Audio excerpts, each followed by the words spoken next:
Oo, Cherry. Ungol at umiyak si Sarah. Nanatiling tahimik si Wanderer, at sa isang kisap mata, nawalan siya ng tatlo sa kanyang mga kasosyo, at lahat sila ay namatay ng malubha. Si Lance ay nanginginig sa buong katawan, ang kanyang mga ngipin ay nakakagat sa kanyang mga labi, ang huling mga salita ni Cherry Socorro ay hindi pa rin nawawala sa kanyang isipan, Palm, mga kapatid, at si Lance, sa totoo lang, mahal na mahal kita. Ang babaeng ito na hindi nakilala, talagang minahal niya si Lance, nagmamadali siyang lumabas para harangin ang kutsilyong iyon gamit ang sarili niyang laman sa kritikal na sandali, hindi lang dahil sa pagmamahal ninyong lahat na magkakapatid, kundi dahil gusto niya si Lance at handang harangin ang lahat sa sarili niyang buhay. Sa lupa kanina. Ang mukha ng kapitan na iyon ay sobrang pangit, ang kanyang pangwakas, desperado, makalangit na talim ay hindi man lang naputol ang lahat sa kanila, isang babae lamang ang humiwalay, at ang iba ay tumakas. Sa likod ng kapitan na ito, may isang grupo ng mga tao na malungkot na nagsabi, Captain, Abang at Eugene ay patay na, ang magkapatid na kasama natin ng mahigit 10 taon ay namatay ng nito, hindi ko talaga matanggap. Si Kapitan, Abang at Eugene, ay hinding-hindi mamamatay ng ganoon ng walang dahilan, ang lalaking iyon ngayon lang, ay dapat na si Lance, kailangan nating ipaghiganti ang ating mga kapatid. Sabi ng isa pang payat na lalaki sa pamamagitan ng mga ngiping nagngangalit. Ang ulo ng kabilang partido ay madilim habang nakatingin sa dalawang bangkay sa lupa, ganap na walang buhay, kahit na ang kanilang mga katawan ay buo. Sa mga tuntunin ng paghihirap, ang kapatid ni Lance ay namatay na mas malala pa, nahati sa kalahati, sila ay hindi bababasa. Buo pa rin ang mga katawan. Tumayo ang isang manggagamot sa kabilang panig at sumigaw, Kapitan, patay, patay na sila sa utak, wala silang kapangyarihan. Ang mga mata ng punong guro ng kabilang panig ay sumambulat sa isang malamig na liwanag, at sinabi sa pamamagitan ng pagngangalit ng mga ngipin, ang aking mga kapatid, sina Explosion at Eugene, ay hindi kailanman mamamatay sa walang kabuluhan, gagawin ko ang taong pumatay sa kanya, ilibing siya kasama ko. Sa kalangitan, pagkatapos lumipad sa hindi malamang tagal ng panahon, ang apoy na demonyo ay biglang hindi nakahawak at ang kanyang katawan ay nagsimulang bumagsak sa lupa. Si Tianyo ay abala sa pagtatanong, Brother Fire Demon, ano ang nangyayari sa iyo? Hindi na ako makatagal dahil masyado akong nasugatan at natupok lang ng husto, I guess I should have escaped far away, it's impossible for them to catch up. Nang sabihin niyon, ang apoy na demonyo ay sumabog sa primeval jungle sa ibaba, pagkatapos ay nawala ng malay, habang si Lance at ang iba ay nahulog sa lupa. Sa kabila ng sakit ng pagkahulog, ang mga mata ni Lance ay wala pa ring buhay, na para bang ang eksena ng pagkamatay ni Cherry Socorro ngayon, at ang pagkamatay ni Igor at ng kanyang asawa, ay hindi pa rin magawang pakalmeyan ni Lance ang kanyang puso. Ang mga mata ni Lance ay puno ng walang hanggan na puot, na nakaharap sa ganoong uri ng makapangyarihang kaaway, si Lance ay nagsumamo na ng napakababa, at bilang isang resulta, hindi pa rin sila nagbigay ng paraan upang makalabas, ang puot sa loob ng puso ni Lance ay hindi magagawa. Ilarawan sa mga salita. Brother Lance, kumusta ka na? Lumapit si Sarah upang tulungang tumayo si Lance. Huwag na tayong mag-usap, umalis na tayo kaagad dito, ito ang Forest of 10,000 Beasts, ngayon ay malubhang nasugatan si Lance at ang Fire Demon ay malubhang nasugatan din, kung makatagpo tayo ng mas malakas na hayop, kailangan nating magbigay. Isang account dito ngayon, hindi madaling makatakas, napakasamang mamatay ulit dito. Uwak. Ngunit, nang matapos, tulala siyang tumingin sa likuran ng Tianyo. Tila may naramdaman si Wanderlust, at nang lumingon sila, may nakita silang maitim na mata na nakatingin sa kanila. Bumagsak sila mula sa langit, at medyo malakas ang kaguluhan, na umaakit sa isang malapit na hayop sa kanila. Ang halimaw na ito, na may napakapangit na hitsura, ay medyo kahawig ng isang butiki, ngunit tiyak. Huwag pagdudahan ang lakas nito, ang halimaw na ito ay may tungkol sa lakas ng kumpletong Unity Realm, hindi ito isang bagay na kayang harapin ni Lance at ng iba pa. Ang mga Meridian ni Lance ay lahat ay nabasag, tanging sina Tianyo at Sarah lamang ang may kapangyarihang lumaban, ngunit si Sarah ay nakatuntong lamang sa Unity Realm, at kahit na si Tianyo ay nasa huling yugto ng Unity Realm, hindi ito sapat upang makita. Ang mahabang tiyan niya na puno ng galit ay umungal, bakit napakamalas, gusto ba talaga tayong lipulin ng langit? Si Tianyo ay mukhang galit, at walang magawa, sa halip na magalit, talagang nagsusumamo siya sa langit.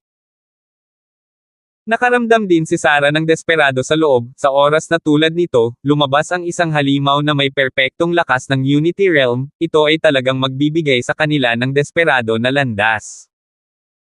Sa kabilang banda, si Lance ay huminahon mula sa kanyang walang Diyos na estado ngayon lang. Sinabi ni Lance, habang nakatayo ngayon, ang isang nakalabas na buhay ay ang nakalabas na buhay, umalis na kayo, mananatili ako at haharapin ito. Kuya Lance, ganito ka na, paano mo ito haharapin, mamamatay ka.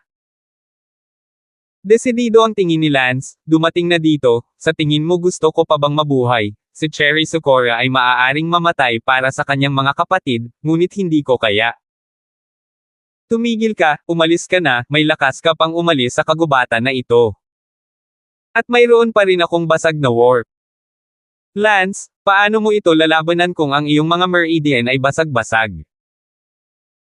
Nagmamadaling tumalon si Tianyo, kung kaya niya, talagang gusto niyang lumuhad sa langit at humingi ng paraan upang mabuhay.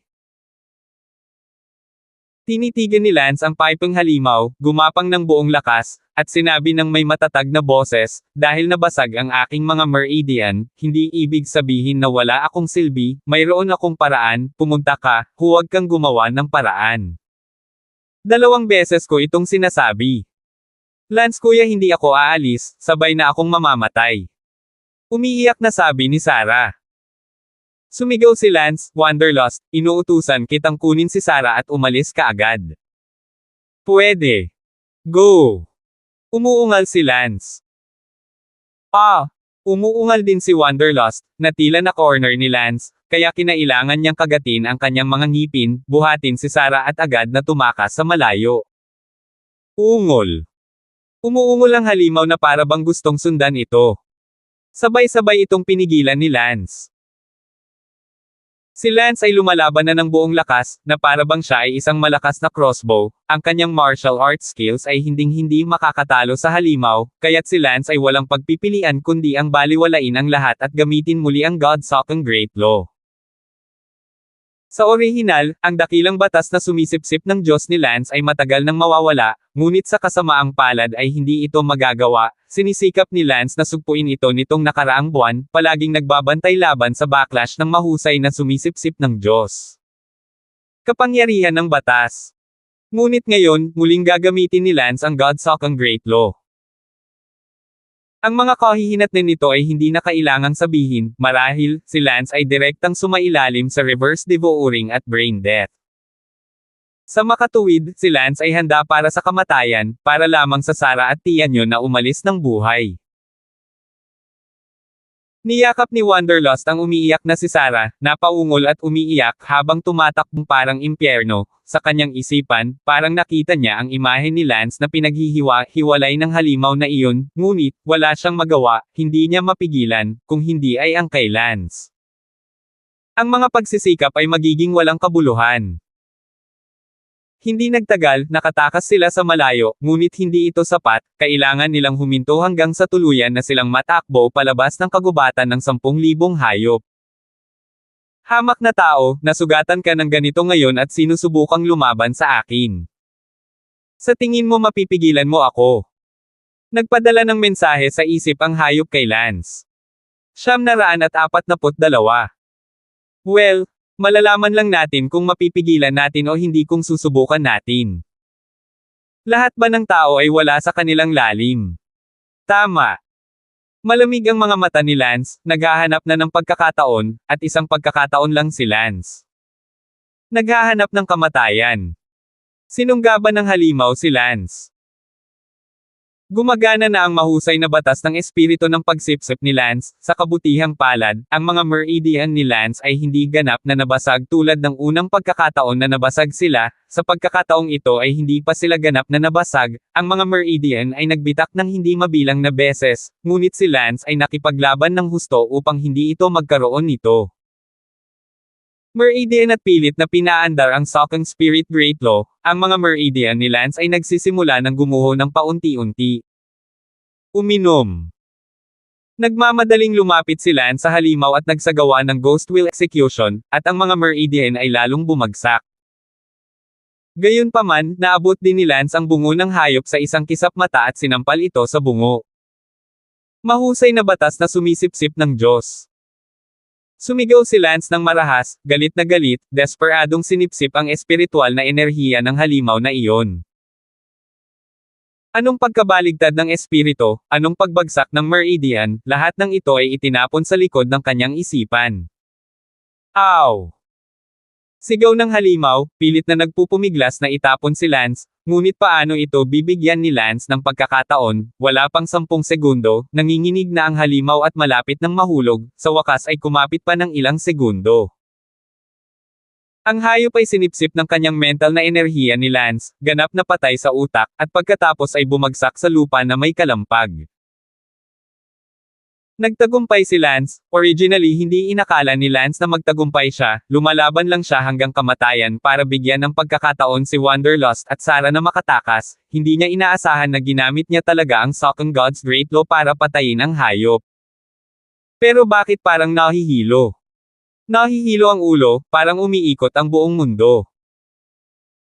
Naramdaman ni Lance na ang God's Second Great Law ay nagsisimula ng bumagsak, at sa lahat ng kanyang mga meridian ay gumuho, wala na siyang paraan para labanan ang espiritual na pagsalungat na iyon.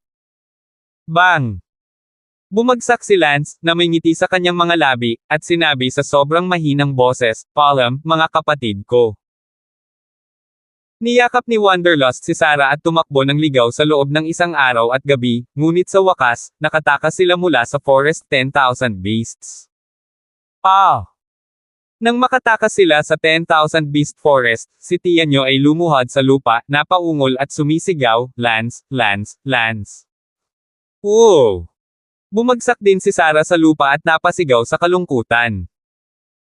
2 buwan na ang nakalipas, 6 na tao ang nakapasok sa kagubatan ng 10,000 hayop, at makalipas ang 2 buwan, silang 2 lang ang nakalabas na buhay. Mayroon ng hindi mabilang na mga halimbawa na nagpapatunay na ang bawat pangkat ng mga mersenaryo na pumasok sa 10,000 Beast Forest ay hindi makakalabas ng buo maliban kung sila ay may ganap na lakas, at tulad ng inaasahan, si Lance at ang iba ay hindi maaaring maging exception. Hindi alam ni Tianyo at Sarah kung gaano katagal silang umiiyak sa kalungkutan, dumilim ang langit hanggang sa lumubog ang gabi. Noon lamang itinaas ni Tianyo ang kanyang ulo at sinabi, "Sarah, kailangan nating magmadaling bumalik at sabihin sa iba ang tungkol dito." Kinaumagahan, sina Ben, Xavier, Benny, Harem, Elsa, Leslie, Brenda, Teresa, Sally, Bella, kakabangon lang nila, at sa sandaling sila ay binuksan nila ang bintana, nakita nila si Sarah na nakaupo sa lupa sa labas ng Royal Garden, nawala ng pag-iisip at natulala. Tianyo. Nakaupo din sa hagdan ng bato, natulala din. "Hey! You guys are back!" Masayang sabi ni Bella. "Sarah, kailan kayo bumalik, bakit kayo nakaupo sa sahig? Bakit hindi kayo pumasok?" Tanong ni Elsa, na parang may masamang pakiramdam.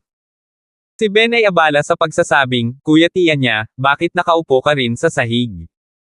Nasaan ang iba? Nasaan si Lance?" Wanderlust at mga salita. "You guys talk back." Nabalisa agad ang ilang tao. Umiyak si Sarah at sumigaw. "Anong iniiyakan mo? Nasaan ang iba?" Sigaw ni Leslie. Itinaas ni Wanderer ang kanyang ulo at sinabing, "Patay." "Ano? Patay, pinagluloko mo ba lahat? Nima, anong klaseng biro ang masama? Ang gumawa ng ganoong biro, kahit kayong mga lalaki ay bumalik ng buhay, hindi ako naniniwalang si Lance at ang iba pa ay patay na." Umungol si Benny.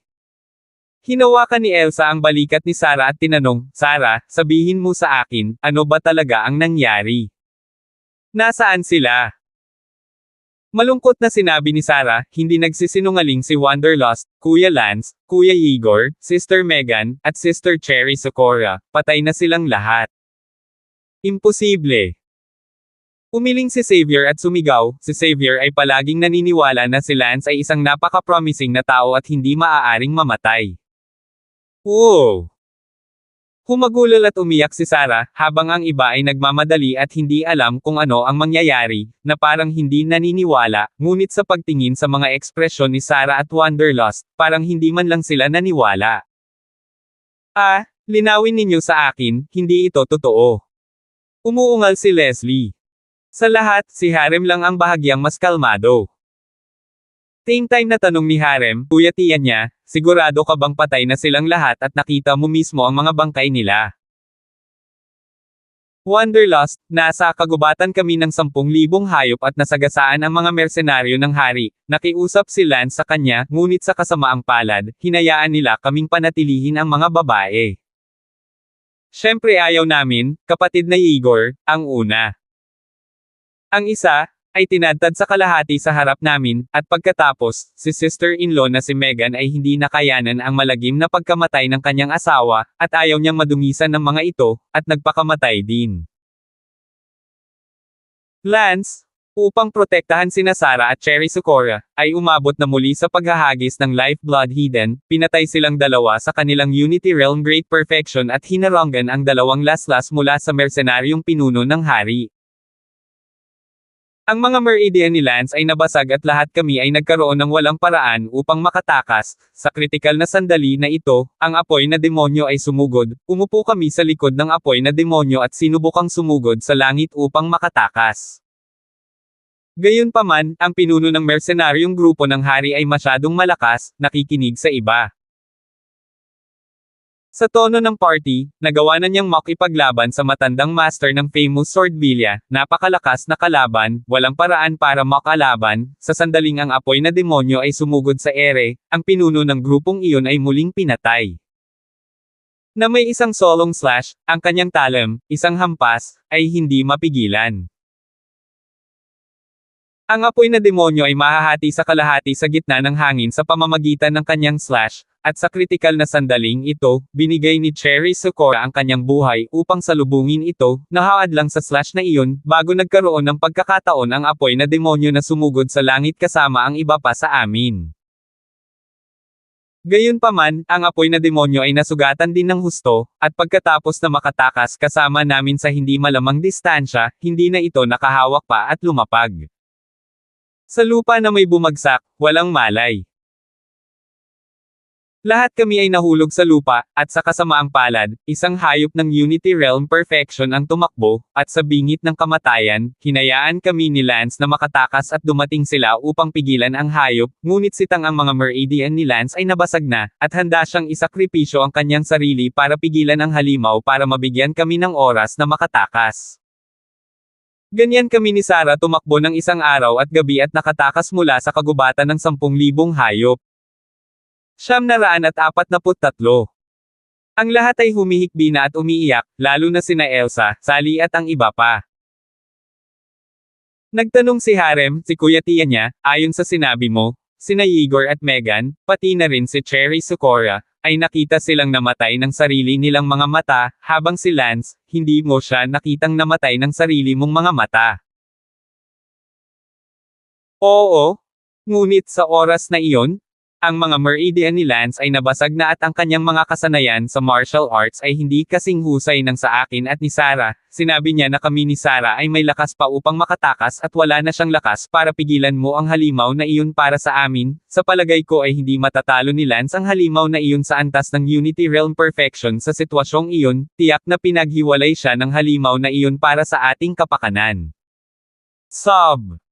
Humihikbi si Wanderlust sa kalungkutan. Ipinikit ni Harem ang kanyang mga mata, dalawang linya ng luha ang umagos, isang hindi masabi na pagkapurol sa loob. Patay, Lance, Igor, Megan, Cherry Socorra, namatay silang lahat, Itong mercenaryong grupo ng Destined One, nagkawatak-watik ng ganoon. Pa! Sinampal ng malakas ni Harem ang sarili at pinagalitan, dahil lahat ito sa mura kong bibig, kung wala lang akong murang bibig at nagmungkahi na pumunta sa 10,000 Beast Forest, hindi sana sila namatay ngayon. Pa! Pa! Pa! Pinalo ni Harem ang kanyang sarili ng may pagsisisi, hindi mapatawad ang kanyang sarili sa kanyang mga ginawa. Ang buong bulwagan ng Royal Garden ay napuno ng mga sigaw ng habag. Pagkaraan ng mahabang panahon, hindi ko alam kung gaano katagal, ang lahat ay nakaupo na paralisado sa sahig, tila disoriented, hindi alam kung ano ang gagawin. Si Harem lang ang medyo mas gising, sabi ni Harem, walang kwenta ang pag-iyak natin at pag-upo ng ganito sa kalungkutan, kailangan na nating maghanap ng paraan para kumpirmahin kung patay na ba talaga si Lance o hindi, bukod pa rito, kailangan din natin humanap ng paraan para mahanap ang mga bangkay ni Kuya Igor, sister-in-law Megan, at Cherry Socorro at ng iba pa. Pumunta ka sa 10,000 Beast Forest para hanapin sila, ikaw ang nagmungkahi na pumunta. Galit na tiningnan ni Benny si Harem. Nalungkot si Harem, at hindi siya nakipagtalo, sinabing, totoo na iminungkahi ko na pumunta ako rito, at ako ay may kasalanan. Sinabi ni tiya nyo, kamamatay lang nila, at nagsisimula na silang mag-away. Ang pagpasok sa Forest of 10,000 Beasts ay walang kasalanan, walang gustong mangyari ito, tama si Harem, walang saysay na nakaupo tayo ritong umiiyak.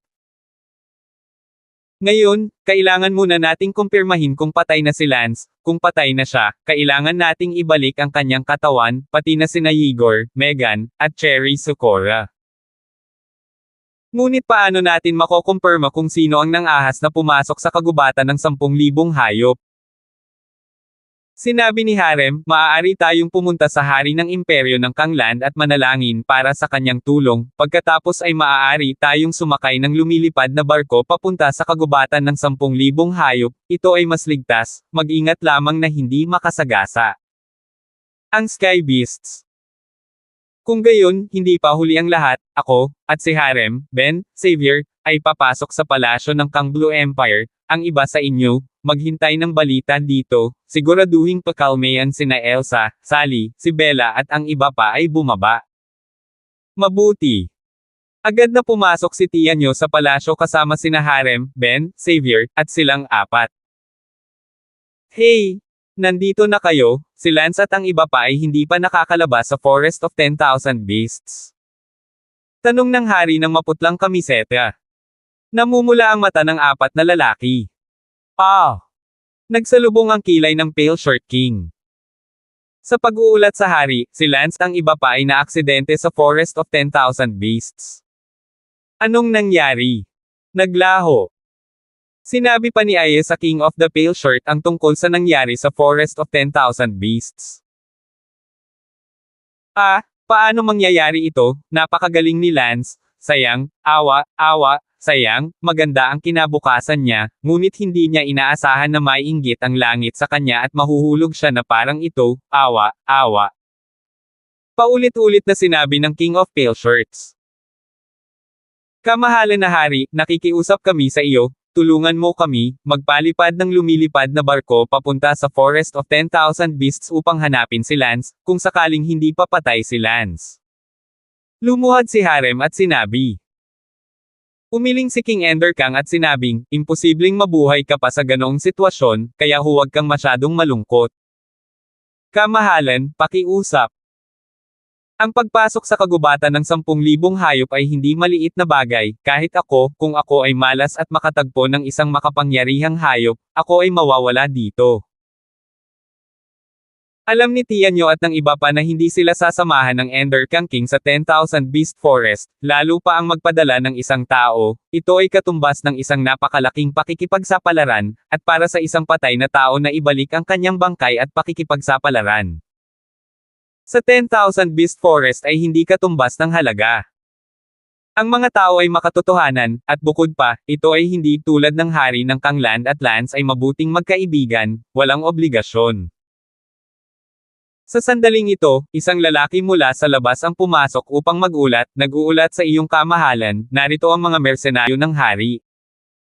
Mabilis, maligayang pagdating.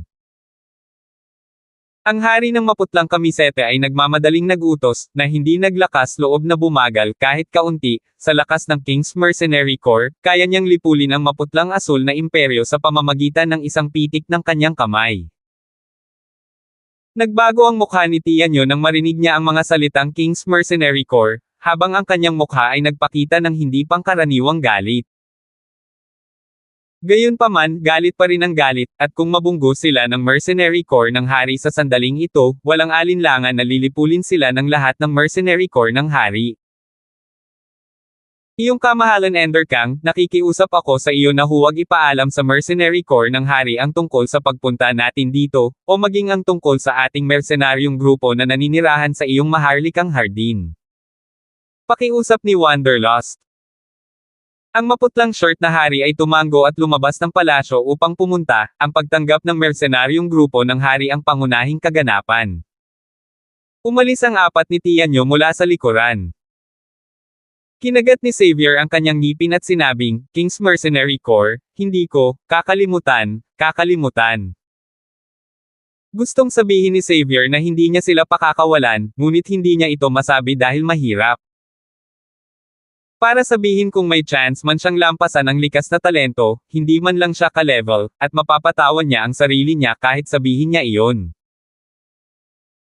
Ang hari ng maputlang kamisete ay lumabas ng palasyo, isang lumilipad na barko ang dumaong, at ang 16 na lalaki ng mercenaryong grupo ng hari ay bumaba, at may 2 bangkay din na dinala pababa.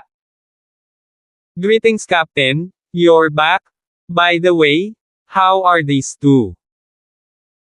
Sadyang tanong ng Ender Kang King, ngayon lang niya nalaman mula kay Tianyo na ang mga mercenary ng hari ay pinatay ng 2 ni Lance, kung ang bagay na ito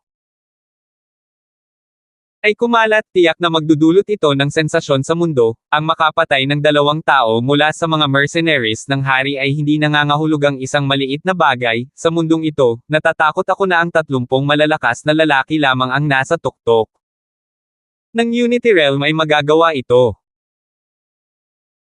Sa makatuwid, sa puso ng Ender Kang King, talagang hinangaan niya si Lance, kahit na ang mercenaryong grupo ni Lance ay miserable din, ngunit napatay niya ang hindi bababa sa 2 sa pinakamalakas na miyembro ng mercenaryong grupo ng hari, na ito ay sapat na upang maging ipinagmamalaki sa mundo. Sabi ng pinuno ng mercenaryong grupo ng hari na may malamig na mukha, gumawa ako ng 2 kabaong ng yelo, huwag mo nang tanungin kung bakit. Ah, sila. Sinabi ko sa iyo na huwag magtanong kung bakit. Malamig ang tingin ng pinuno ng mercenaryong grupo ng hari, at ang maputlang kamisete ay malamig ang lamig ng katawan ng hari. 944. Oo. Gayon din, maghanda ng isang magandang silid para sa aking mga kapatid, napakasarap na pagkain, at mga babae. Oo. Sa likod ng pinuno ng mercenaryong grupo ng hari, hinawakan ng isa sa mga lalaki ang 2 bangkay at sinabing, Brother Aberst, Kuya Eugene, nakarating na tayo sa Pale Blue Empire, huwag kang alala, gagawa tayo ng yelo. Kabaong kaagad, ipapadala ka namin, buo, pabalik sa iyong bayan, sigurado. Naramdaman ng Pale Shirt King na ang kapaligiran ay natatakot, at tumalikod sa takot upang utusan ang kanyang mga tagapaglingkod na ihanda ang silid, alak, pagkain, at kagandahan. Hindi nagtagal, ang mga mersenaryo ng hari ay inayos na pumunta sa isa sa mga maharlikang hardin, syempre, hindi ang hardin kung saan naninirahan si Tianyo at ang iba pa, mayroong higit sa isang hardin ng hari, ngunit isa pang malayo sa kanila, mula dito. Point.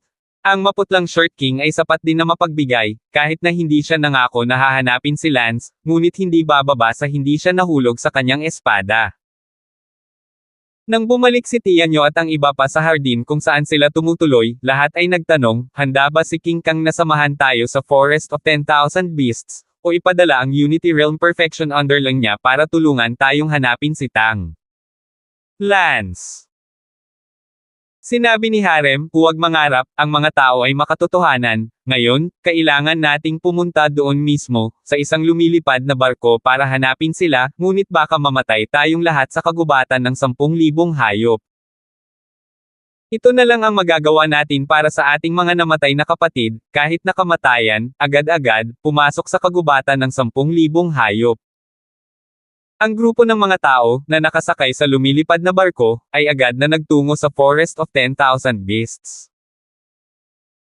Pagkatapos ng isang araw ng mabagal na paglalakbay, unti-unting binabawi ang mga bakas na kanilang tinakasan noon, sa wakas ay natagpuan nila ang lugar kung saan sila nakatagpo ng halimaw noon, ang lugar kung saan nangyari ang insidente ni Lance.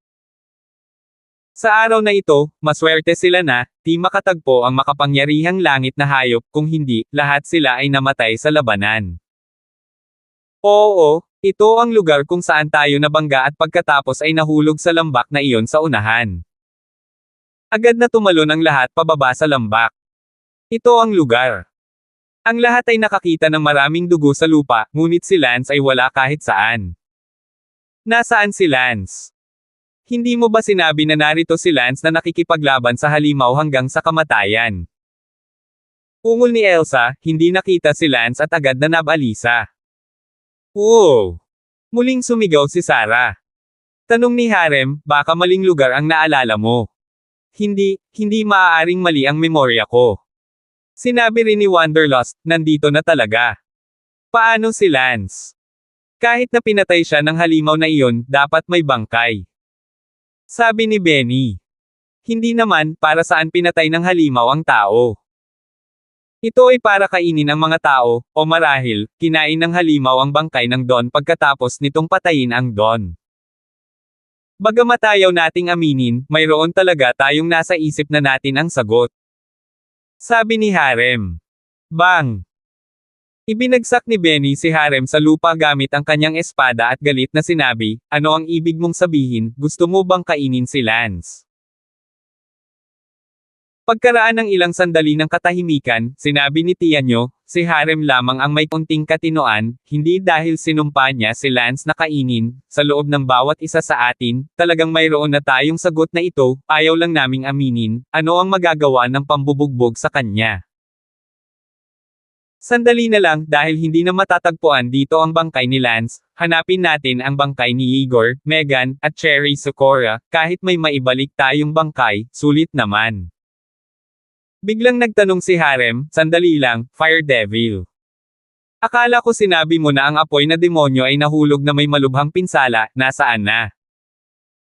Ha? Yeah? The fire demon? The fire demon is there where it fell. Itinuro ni Wanderlust ang isang malaking bato sa hindi kalayuan sa tabi nito. Nagmamadali ang lahat. Wala ring fire demon. Maaaring nakatakas ang apoy na demonyo kasama si Lance. Sabi ni Tianyo. Noon lang, sa siwang ng bato sa likod niya, may lumabas na parang kuting na earth beast, fire devil iyon. Fire demon? Ikaw? Nandito ka pa? Nasaan si Lance? Halika, nasaan si Lance? Abala si Tianyo sa pagtatanong. Mukhang mahina si Fire Devil at sinabing, patay na ang kapatid ko. Imposible, sabihin mo na naman. Natarante akong nagising, at nakita kong patay na talaga si Brother Lance, kaya lang, hindi pinatay ng halimaw na iyon. Ay pinatay ng isa pang mas malakas na hayop. Pinatay ko ang unang halimaw, at pagkatapos noon ay tuluyan na akong nawalan ng malay, ngunit ang praying mantis ay nakoma, at pagkatapos kong mawalan ng malay, isa pang halimaw ang lumabas sa kawalan at kinain ako, at ako. Natakot ako na baka kainin ako kung hindi ako lumaban hanggang kamatayan para makapasok sa bato. Umupo ang lahat sa lupa, patay, bago pa may pag-asa sa loob, ngunit ngayon, ang pag-asa ay ganap na nasira, si Lance, talagang patay na. Pagkaraan lamang ng mahabang panahon, sinabi ni Harem, para saan kayong lahat nakaupo dito, hinihintay ba ninyo ang halimaw na dumating at kumain? Hindi mahanap si Lance, at nandyan din sina Igor, Megan, at Cherry Socorro na kailangan nating hanapin. Ang lahat na nagdadalamati ay muling pumasok sa lumilipad na barko, at sina Elsa at Sally, na ilang beses nang nahimatay, sa wakas ay dinala ng iba pa sa lumilipad na barko. Pagkatapos noon, muling natagpuan ng lahat ang lugar kung saan namatay sina Igor at Megan, pati na rin si Cherry Socorro, ngunit sa kasamaang palad, pareho ang resulta, walang iba kundi mga mantsa ng dugo. Kung tutusin, naunawaan na ng lahat na walang kabuluhan ang paghahanap, para lang mabigyan ng psychological comfort ang lahat, napakaraming hayop dito, kakainin sila sa loob ng ilang minuto, at 2 araw na ang lumipas, kakaiba. Upang mahanap pa rin ang kanilang mga katawan. Ang mga nawawalang kaluluwa ng karamihan, sa huli, ay hindi alam kung paano sila nakabalik sa Pale Blue Empire. Pagkatapos bumalik sa maputlang asul na imperyo, lahat ay hindi kumain, uminom, o nagsalita, at ginugol ang madilim na 10 araw na ganito. Itong Destined One Mercenary Group, saan ito pupunta sa hinaharap, kung wala ang Lance, ang pinuno ng grupo, ano ang kahulugan ng pagkakaroon ng Destined One Mercenary Group? Ay disband ito, ang patuloy na pag-iral ng Destined One Mercenary Corps ay magbibigay lamang sa lahat ng walang katapusang kalungkutan, kung wala si Lance, ang Mercenary Corps na ito ay matagal nang nakakalat. Oo! Kalat-kalat, kalat-kalat. Ang ilang mga kababaihan ay nagdadalamati, hindi na makaiyak, ang kanilang mga boses ay 10 araw na walang kibo. Kalat-kalat lang ba talaga lahat? O ano, patuloy na magdalamhati ng ganito? Sige, break na. Pero lagi kong tatandaan na miyembro ako ng Destined One's Mercenary Group.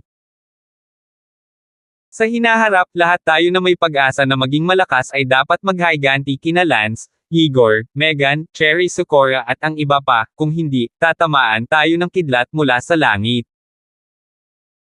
Mabuti, ako, si Tianyo, ang unang susumpa na ipaghihiganti ko ang kanilang puot sa buhay na ito. Matapang na tumango si Tianyo, sa lahat ng mga taong ito, siya ang may pinakamalaking pag-asa na maging malakas. Tumango rin ang iba sa kanila.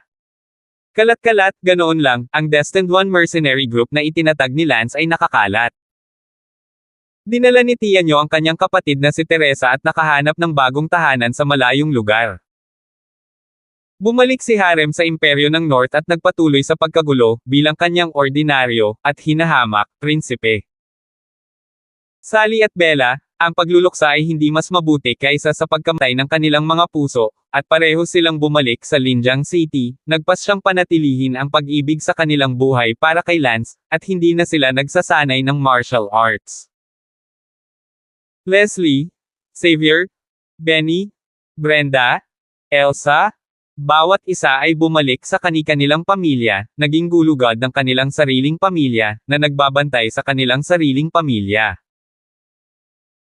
Kung tungkol kay Lance, mula pa noong panahong iyon, ang kanyang katanyagan ay ganap na kumalat sa buong mundo, dahil pinatay niya ang 2 malalakas na lalaki ng mga mercenary ng hari, at mayroon lamang 30 tao sa buong mundo ang maaaring gawin iyon, kaya si Lance ay naging isang world celebrity.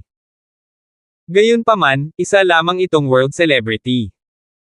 Pagkatapos ng kalahating taon, unti-unting tumigil ang lahat sa pag-uusap tungkol kay Lance. Pagkalipas ng 1 taon, ang paunang sigasig ay hamina, at paminsan-minsan lamang na mga tao ang nag-uusap tungkol sa nahulog na henyo na ito. Maliban doon, walang ibang balita tungkol kay Lance. Tungkol naman sa North Empire, sa loob ng 1 taon na ito, may isa pang malaking kaganapan na nangyari, iyon ay, ang pinuno ng King's Mercenary Corps, pinatay si Lord Yan, kinuha ang kontrol sa North Empire, at naging bagong hari ng North Empire, at bilang resulta, nawala si Peter. Nagkaroon din ng isang kahindek-hindek na kaganapan sa buong mundo, ang pinuno ng King's Mercenary Corps, hinamon ang matandang master ng sikat na Swordvilla, at nakipaglaban ng 3 oras sa labanan ng Changtian Lake, at sa huli, napatay niya ang matanda master. Siya ay naging nag-iisa, sa mundo, na nagawang lunin at patayin ang pinakamalakas na tao sa tuktok ng Unity Realm bago pa man siya tumuntong sa tugatog ng Unity Realm. Sa makatuwid, ang pinuno ng mga mercenaries ng hari ay naging ang ika-30 pinakamalakas na tao sa mundo, at pagkatapos niya maging hari ng North Empire, hindi siya sinisisi ng sinuman, ngunit sa halip ay niyakap siya ng maraming tao, at ang North Empire ay naging isa sa mga nangungunang imperyo sa mundo.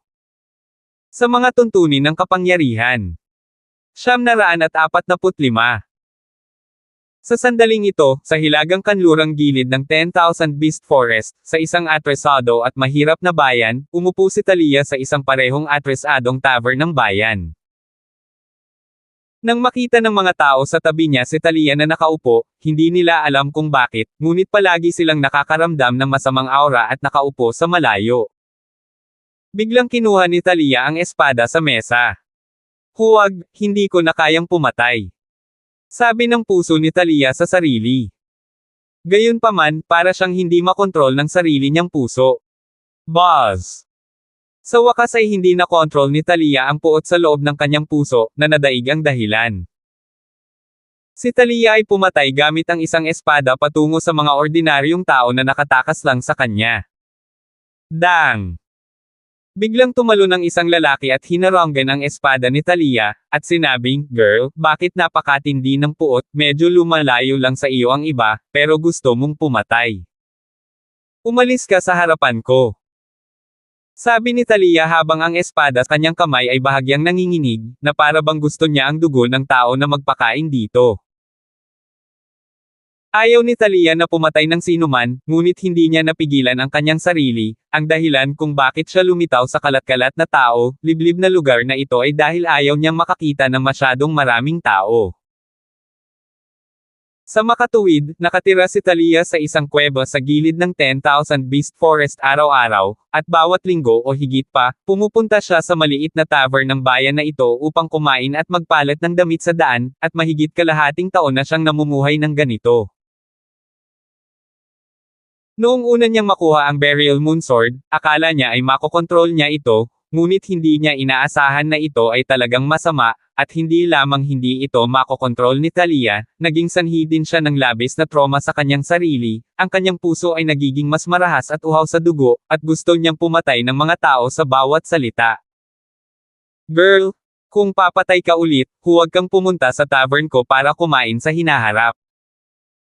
Sabi ng matandang lalaki na kakahinto lang sa espada ni Talia, kaya siya ang may-ari ng tavern na ito. Buzz! Ang espada ni Talia ay nanginginig ng husto. Wow! Biglang lumipad ang matandang lalaking iyon palabas sa kalsada.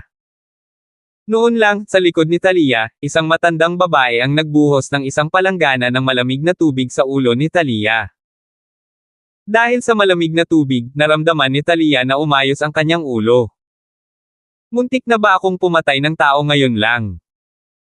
Ang matanda babae na nagwisik ng malamig na tubig ay nagsabi, "Oo, at nataman mo ang aking asawa na lumilipad. I'm sorry." Tumingin si Talia sa kalye sa labas, at sigurado, pinalayas niya ang may-ari ng restaurant. Walang sinabi ang matandang babae, naglagay siya ng isang malaking mangkok ng noodles sa harap ni Talia at sinabing, "Mas mabuting hindi ka na pumunta sa restaurant ko para kumain sa hinaharap, masyado kang delikado, hindi mo kaya. Kahit kontrolin mo ang mga kilos mo, kung hindi lang ang mag-asawa natin ay late Unity Realm martial artist na naninirahan sa pag-iisa, pinatay mo na sana kami, pero araw-araw umuunlad ang martial arts skills mo, baka balang araw papatayin mo kaming mga couples. Mabuti." Tumanggo si Talia, umupo, inilapag ang Beryl Moon Sword sa kanyang kamay, at pagkatapos ay sinubo ang kanyang noodles. Ang may-ari at ang asawa ng may-ari, na pagod na sa alitan sa mga ilog at lawa at namuhay ng hiwalay, ay nagbukas ng taberna dito bilang isang pares ng mga ordinaryong tao, at kadalasan ay walang gaanong mga costumer, tanging ang paminsan-minsang costumer lamang ang nagtangka pumasok sa Forest of 10,000 Beasts. Isang beses lang sa isang linggo pumunta dito si Talia, at kadalasan ay nasa bundok, kaya bihira na magkaroon ng isang mangkok ng noodles sa sandaling ito, isang buong malaking mangkok, at hindi nagtagal, nakainan niya ang karamihan nito. Sa sandaling ito, isang maliit Nasa labas ang batang babae, at sinabi sa asawa ng may-ari ng tavern, as in Lola, ang kakaibang lalaking iyon ay pumunta muli sa aking kulungan ng tupa upang uminom ng gatas ng aking mga tupa. Lola ng asin, napakagaling mo sa martial arts, tulungan mo akong lumaban. Iwasan ang kakaibang lalaking iyon. Little Green, nagkakamali ka, Salt Granny, hindi ko talaga maiintindihan. Salt Granny? Then help me to chase away that strange man, okay? Tumawa ang asawa ng may-ari ng tavern, Little Green, tao rin ang kakaibang lalaki, ninakaw lang niya ang gatas ng kambing mo at hindi niya sinaktan ang mga tupa mo kakaiba at nakakaawa rin ang mga tao, dapat may mabait na puso. Oh! Green, bumalik ka at sabihin mo sa nanay mo na sa hinaharap kapag dumating ang kakaibang lalaki para nakawin ang gatas ng kambing mo, huwag mong bugbugin ang kakaibang lalaking iyon. Pero matindi siyang binubugbog ng nanay ko tuwing nakikita siya. Og! Huminga ng malalim ang boss lady. Matapos inumin ni Talia ang pansit buong gabi, lumapit ang asawa ng amo at nagtanong, gusto mo pa? Busog, salamat, maliligo na ako at magpapalit ng damit. Ang mga damit mo ay 7 araw sa itaas ng araw, ikaw na mismo ang kumuha, pupunta ako sa bahay ni Greenie para tingnan siya, huwag mong hayaang patayin ng nanay niya ang weirdo. Huminto si Talia at nagtanong, narinig ko maraming buwan na ang nakalipas na ang isang kakaibang lalaki ay pumasok sa kanilang kulungan ng kambing at nagnakaw ng gatas ng kambing, ano ang nangyayari? Kakaibang tao lang, baliw o baliw, hindi ko alam kung saan siya nakatira. Sino pa ba ang kamag-anak niya? Nitong mga nakaraang buwan, madalas siyang makitang nakapasok sa kulungan ng tupa at nagnanakaw ng gatas ng kambing, binugbog ng mga residente ng bayan. Sa kanya kapag nakita nila siya, kung interesado ka, maaari kang sumama sa akin sa bahay ni Little Green para tingnan. Umiling si Talia, nagtatanong lang ako. Pagkasabi noon, umakyat si Talia, naligo sa tavern, nagpalit ng malinis na damit, at pagkatapos, ang maruruming lumang damit ay nag-scrub at natuyo sa atek. Pagkatapos magpalit ng malinis na damit, nabuhayan si Talia, nakatayo sa atek, nakatingin sa wasak na bayan, dahil ang bayang ito ay halos isang palapag na bungalow, kaya kahit nakatayo sa ikalawang palapag ng atek, nakakagulat na nakakakita ng napakalayo. Nakita ni Talia na hindi kalayuan sa kanya, sa kulungan ng mga tupa ng isang pribadong bahay, isang babae ang may hawak na kahoy na patpat at nagmamaneho ng isang maruming lalaki. Kahit anong bugbugin ng babae ay hindi lang siya lumayo, parang hindi siya natatakot sa sakit, parang hindi umatras ang babae. Sa labas ng kulungan ng tupa, ang asawa ng may-ari ng taberna ay kausap ang babae ngayon, na para bang sinusubukan niya itong hikayatin. Bahagyang kumunot ang mga kilay ni Talia, dahil nakikita ni Talia na ang kakaibang lalaki na hindi makaalis kahit gaano pa niya ito talunin, ay halatang sinanay na martial artist, isang sinanay na martial artist, bakit siya naging ganito? Kaya, nang magkaroon ng kaunting interes si Talia, tumalon siya sa malayo at lumipad sa malayo, napunta sa bubong ng bahay ng pamilyang iyon. Sa puntong ito, tila nabusog na ang kakaibang lalaki, kaya naman ibinaba niya ang kanyang pacifier at handa nang umalis. Ang babae sa kulungan ng tupa na kanina pa nagpipigil sa galit ay pumulot ng patpat at hinabol ang kakaibang lalaki na tila hindi makalakad at hirap na gumagapang sa lupa na parang mabangis na hayop, hinahabol ng may-ari ng ang kulungan ng tupa. Biglang naramdaman ni Talia na medyo pamilyar ang kakaibang lalaki, ngunit ang mukha ng kakaibang lalaki ay itim na may 2 mata lamang, at ang kanyang katawan ay itim din na may patong na putik, at nawala na ang kanyang damit. Sandali! Biglang sumigaw si Talia. Ang babaeng humahabol sa kakaibang lalaki ay tumigil at tumingin kay Talia sa takot. 946. Lumapag si Talia sa harap ng kakaibang lalaki, ang kakaibang lalaki ay hindi makapagsalita o makalakad, gumagapang at sinusubukang iwasan, sinampal ni Talia ang ulo ng kakaibang lalaki, at biglang, ang itim na dumi na dumikit sa mukha ay nagkalat, at sa wakas. Mas malinaw mong makikita. Biglang natakot si Talia. Lance, paano ka na? Paano ka naging ganito? Biglang naramdaman ni Talia na hinaplos ang pinakamalambot na bahagi ng kanyang puso, nang makita ang dating henyo, na kabibighani sa 10,000 babae ng Wind Lightning, ngayon ay parang ito, biglang tumulo ang mga luha sa kanyang mukha, ang buong tao ay natigilan din, paulit-ulit niyang kinumpirma ng ilang beses, ito si Lance. Gayunpaman, si Lance ay tila ganap na nagbago, hindi niya kilala si Talia, at kahit na, si Lance ay malamang na hindi alam kung sino siya, marahil ay hindi niya naisip ang tungkol dito. Lance, sabihin mo sa akin dali, paano naging ikaw, paano ka naging ganito? Sumigaw si Talia, naramdaman ang pagdurog ng puso niya, at patuloy na nayuyugyug si Lance, ngunit pilit na nagpupumiglas si Lance. Lumapit ang asawa ng may-ari ng tavern at nagtanong, Miss, ang kakaibang lalaking ito. Kaibigan siya, hindi, lalaki ko siya. Sabi ni Talia, hindi niya alam kung bakit bigla niyang binago ang kanyang mga salita para sabihing lalaki niya ito, ngunit gayon pa man, sa sandaling ito, hindi pa naramdaman ni Talia ang ganoong kalakas at nag-aalab na pagnanais na protektahan siya sa buong buhay niya, at ang kanyang puso ay tila napukaw ng isang makainang pag-ibig na nakatago sa kaibuturan.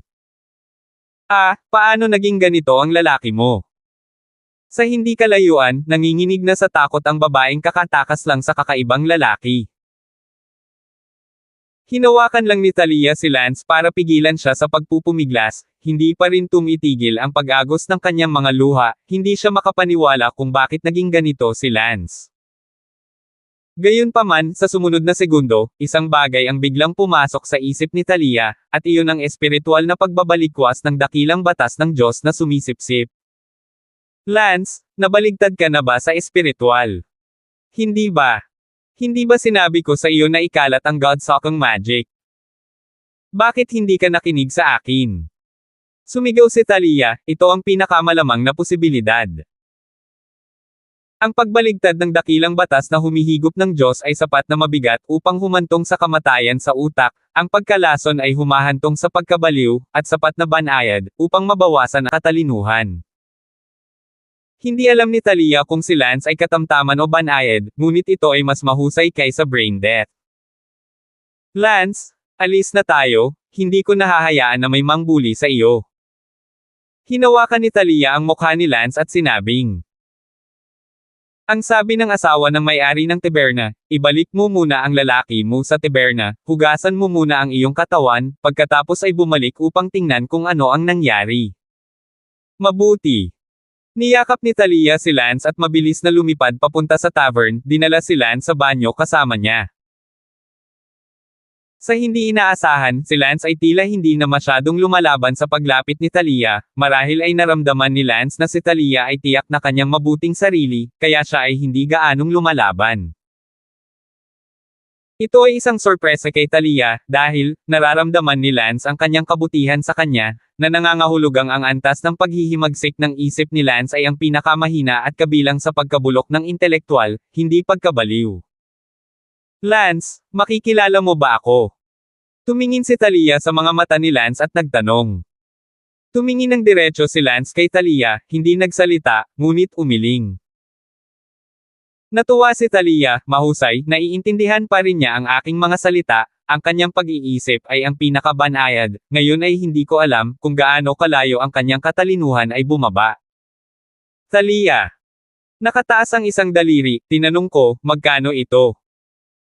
Tiningnan ito ni Lance at biglang kinagat ang daliri ni Talia, pagkatapos ay sinipsip ng malakas hanggat kaya niya. Hindi ito tight, ulo. Adik ka ba sa pagnanakaw ng gatas ng kambing at pag-inom nito?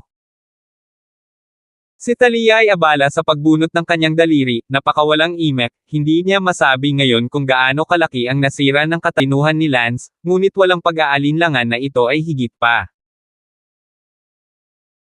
Nakaramdam ng kalungkutan si Talia, narinig ni Talia, hindi bababa sa 3 buwan na ang nakalipas, na may kakaibang tao na pumasok sa kanilang kulungan ng tupa upang magnakaw ng gatas ng kambing, walang katulad na kalungkutan ang naramdaman ni Talia sa pag-iisip na ang talino ni Lance ay humihina ng ganito, nagugutom lamang upang magnakaw ng gatas ng kambing, at kinasusuklaman ang kanyang sarili dahil sa hindi niya pagtuklas sa kanya ng maaga sa umaga, at maaari siyang pahirapan ng higit pa.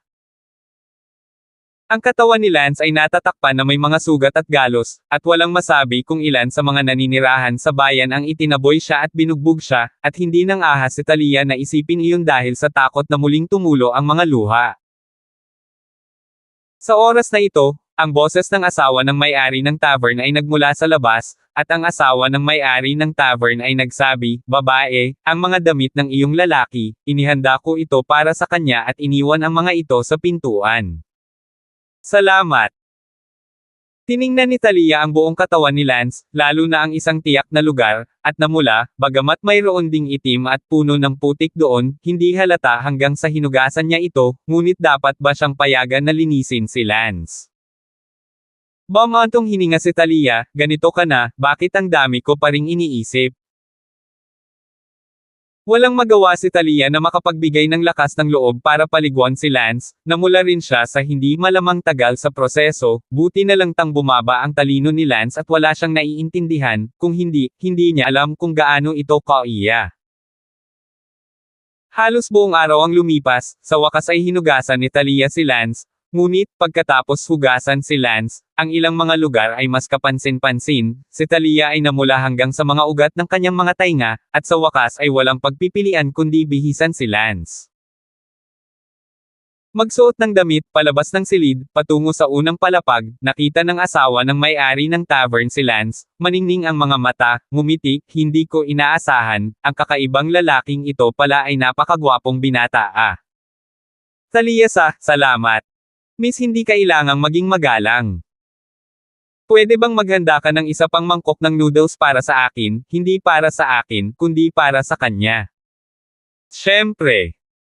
Matapos maluto ang isang mangkok ng noodles, dinala ito ni Talia kay Lance upang kainin. Gayunpaman, hindi naintindihan ni Lance.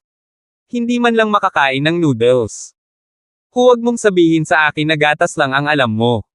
Naputo lang sasabihin ni Talia. Tumingin si Lance kay Talia nang hindi kumukurap. Kinailangan ni Talia na kunin ang kanyang mga chopstick at isa-isang ipack-in kay Lance, may nahuli sa bibig ni Lance at hindi nagtagal ay alam na ni Lance na lunukan ito. Sa kalagitnaan ng pagkain ng noodles ng huli, si Lance ay biglang nakakita ng laruan sa sahig at agad na umupo para laruin ang laruan. "Lance, anong ginagawa mo? Kumain ka ng noodles ah, kakatapos lang maligo ay maupo ka sa sahig." Ikinapit ni Talia ang noodle sa bibig ni Lance, ngunit huminto si Lance sa pagkain at mahilig lang maglaro ng mga laruan. Napahinto si Talia, "Ano ang pakiramdam ko na kumukuha ako ng bata, ano ang dapat kong gawin?" Ang may-ari ng tavern ay bumalik mula sa isang pamamasyal at nalaman lang ang pangyayari mula sa asawa ng may-ari at nagtanong, "Girl, anong nangyari sa iyong lalaki?" "Ewan ko ba, henyo siya dati? At 21 years old pa lang, naging ganap na siyang Unity Realm, mag-iisang taon ko na siyang hindi nakikita, pero bigla ko na lang siyang nakikitang ganito," sabi ni Talia. 947. "Girl, sabi mo naging Unity Realm perfection siya sa edad na 21 pa lang." "Tama. Pwede ba, isa siyang Lance." "Ha? Alam mo, wala akong kakilala, ngunit minsan kapag lumalabas ako para sa negosyo, paminsan-minsan ay naririnig ko ang ilang malalakas na tao na nag-uusap tungkol kay Lance, na nagsasabi na sa edad na 21 lamang, siya ay naging Unity Realm Perfection, at tiyak na magiging pinakamalakas sa ang mundo sa hinaharap, ngunit sa kasamaang palad, nakakalungkot na namatay siya ng bata pa. Sa taong ito, maraming beses akong nakarinig ng mga chismis tungkol kay Lance, at itong Lance ay itinuturing na sikat na sa buong mundo, lalo na sa mga matataas na antas ng mundo. Malakas, at hinahangaan ng lahat. Gayunpaman, paano ito naging ganito? May narinig ka pa ba? Parang, bakit siya ganito? Si Talia ay abala sa pagtatanong. Tama. Ito ay sa enkwentro ng pinuno ng King's Mercenary Corps sa Forest of 10,000 Beasts. Hindi ko alam kung ano ang nangyari sa proseso, pinatay ng pinuno ng King's Mercenary Corps ang tatlong kaibigan ni Lance, si Lance. Nakipaglaban hanggang kamatayan at pinatay din ang dalawang malalakas na kapatid ng King's Mercenary Corps sa Unity Realm. Dahil sa pangyayaring ito naging tanyag si Lance sa mundo, dahil hindi hihigit sa 30 tao sa buong mundo ang maaaring patayin ang kanyang dalawang kapatid ng Unity Realm Great Perfection sa ilalim ng mga mata ng ulo ng mga mercenaries ng hari, o kahit na wala man lang 30 tao, ngunit nagawa ito ni Lance, kaya ito ay isang panandaliang sensasyon sa buong mundo. Gayunpaman, ito ang lalaking parang bata ay talagang ang Rumord na si Lance. Nadama ng may-ari ng tavern ang isang sandali ng pag-aalinlangan. Sabi ng tsismis na ito ay isang tao na sinasamba at hinahangaan ng hindi mabilang na makapangyarihang mga tao sa buong mundo, ngunit ito ay lubos na naiiba. Mula sa kung ano ang nasa harapan niya. Si Talia ay nagngangalit ang kanyang mga ngipin at sinabi sa loob-loob, King's Mercenaries, hintayin mo akong supilan ang Beryl Moonsword. Sinabi ko na kakaiba na sa mga kasanayan ni Lance, hindi niya makokontrol ang kanyang espiritu sa ganoong antas, kaya kasalanan mo. Isang mamamatay tao na pagnanasa ang biglang umusbong sa puso ni Talia, ito ay lumalakas at lumalakas, para bang palaging may demonyong naninirahan sa kanyang loob, kapag siya ay napuno ng lahat ng kanyang mga pandaman ng dyablo sa loob, siya ay magiging isang mamamatay tao na demonyo. Si Talia ay hindi pa nahuhulog sa sobrang lalim sa sandaling ito, at bahagya pa niyang nakontrol ang sarili, matapos maramdaman ang puot sa loob niya, sinubukan ni Talia na pigilan ang sarili, dahil dito nagtago siya sa tiwangwang na bayan na ito, kung hindi ay hindi niya makikilala si Lance dito. Wow! Sa sandaling iyon, binuhusan ng asawa ng may-ari ng tavern ang isang palanggana ng malamig na tubig sa ulo ni Talia, at biglang gumaling si Talia mula sa kanyang puno ng puot. Phew! Huminga ng malalim si Talia. Ang sabi ng may-ari ng tavern, Girl, ang puot sa iyong katawan ay lalong lumalala sa bawat oras, kung ito ay magpapatuloy, natatakot ako na isang araw ay talagang mawawalan ka ng kontrol sa iyong sarili, kung hindi kita pinigilan ng maraming beses, hindi malalaman ng bayang ito kung ilan na ang napatay mo. Ako ang may kontrol sa sarili ko. Matigas na sabi ni Talia. What the hell is wrong with you? You two? It's so weird. One turn into a weirdo and the other becomes a murderer all the time. I really can't understand what's wrong with you two. Sabi ng may-ari ng tavern. Walang sinabi si Talia, naging ganito siya dahil hindi niya masupol ang Buried Moonsword. Ang Buried Moonsword ay isang masamang espada, kung hindi niya ito masupol, sa halip ay masusupol siya nito. Talia naniniwala na tiyak na masusupol niya ang Buried Moonsword. Sa sandaling ito, ang asawa ng may-ari ng tavern ay nagsabi, Miss, ang iyong lalaki ay tumakbo sa labas. Si Talia ay abala sa pagtakbo palabas at nakita si Lance na gumagapang, masayang nakikipaglaro sa isang tuta. Nakaramdam ng pananakit ng ulo si Talia, tila kailangan niyang mag-isip ng paraan para gamutin muna ang mahinang talino ni Lance. Ito ay hindi magamot. Huwag kang maglaro, Lance, naligo ka lang at nadudumihan ka na, sinusubukan mo ba akong pagurin? Lumapit si Talia kay Lance at sinabing, nataranta ang tuta at tumakbo palayo. Lance, tumayo ka? Hindi ka maaaring gumapang, kailangan mong matutong maglakad, naririnig mo ba ako? Halika, hahawakan ko ang iyong kamay at sumunod sa akin. Tinuruan ni Talia si Lance na maglakad makalipas ang ilang sandali, kung tutuusin, hindi naman talaga bata si Lance, ngunit hindi lang alam ni Lance kung paano maglakad, kapag tinuruan siya ng isang tao, magagawa na niyang. Tama, napakahusay, mula ngayon, maglakad ng ganito, walang gumagapang sa lupa. Itinuro ni Talia. Unti-unting nagdilim ang kalangitan, nakapasok na si Talia sa mga bundok at lalabas lamang muli pagkatapos ng isang linggo, ngunit dahil sa hitsura ni Lance, sinira niya ang kanyang pamumuno. Ang asawa ng may-ari ng tavern ay nagsabi, gusto mo pa bang dalhin siya sa bundok? Dito tayo manatili ngayong gabi. Tumanggo si Talia, tila kailangan niyang baguhin ang kanyang mga plano, ang pangunahing bagay ngayon ay gamutin si Lance, ngunit halos wala siyang magagawa sa healing arts. At saka, kung dadalhin niya si Lance upang humingi ng kagalingan, pagkatapos ay gagawin niya. Hindi niya maiwasang makipag-ugnayan sa labas ng mundo, at dahil ayaw niyang makipag-ugnayan sa labas ng mundo kaya nagtago si Talia sa bayang ito. Sa sandaling madalas makipag-ugnayan sa labas ng mundo, sa malamang na hindi makontrol ni Talia ang kanyang puot, malamang napapatayin niya ang isang tao. Phew! Si Talia ay sobrang inis sa loob, ngunit para magamot si Lance, hindi siya gaanong nag-abala, pumatay lang ng tao, kung hindi niya talaga kayang pigilan ito. Beryl Moonsword, Beryl Moonsword, ano ba talaga ang kailangan mong gawin para masupol ko? Tumingin saglit si Talia sa espada at bumaantong hininga.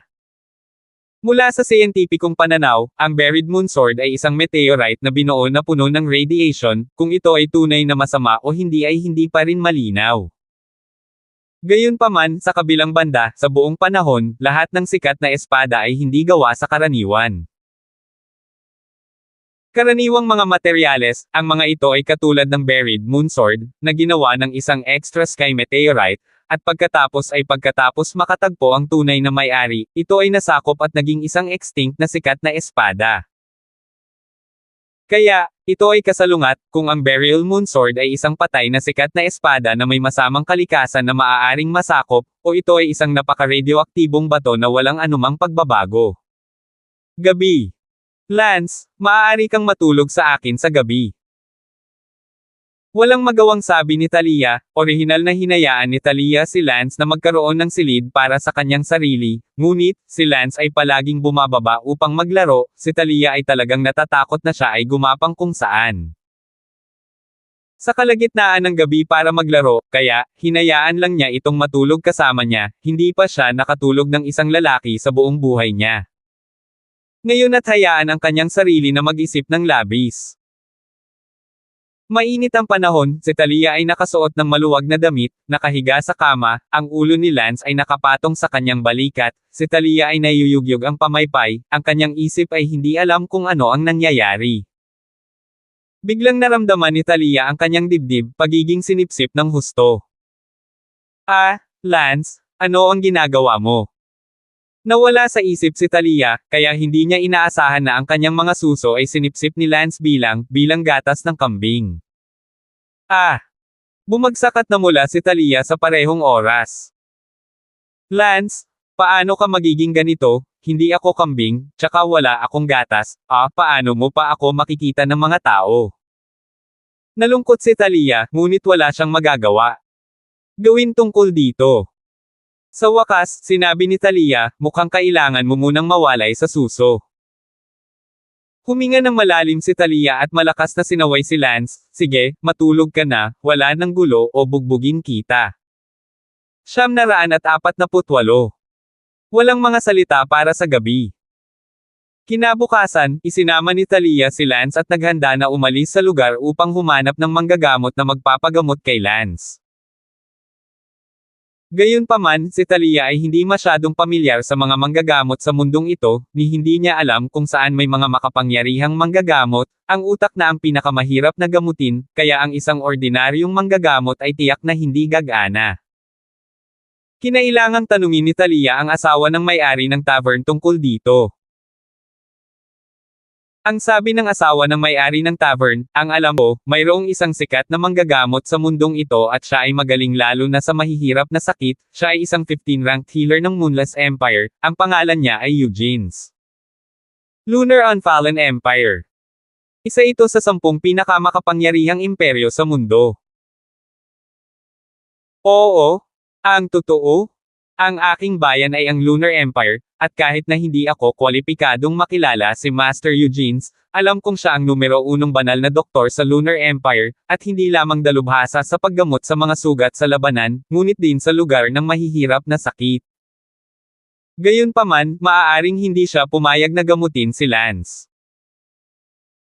Ewan ko dyan, depende sa swerte mo, at saka, hindi maliit ang reputasyon ni Lance. Kung ako sa'yo, bago siya gumaling, mas mabuting huwag kang masyadong mag-ingat, kung tutuusin, kung alam ng ilang kaaway ang tungkol sa ito at samantalahin ang pagkakataong patayin siya, pagkatapos ay magiging problema ito.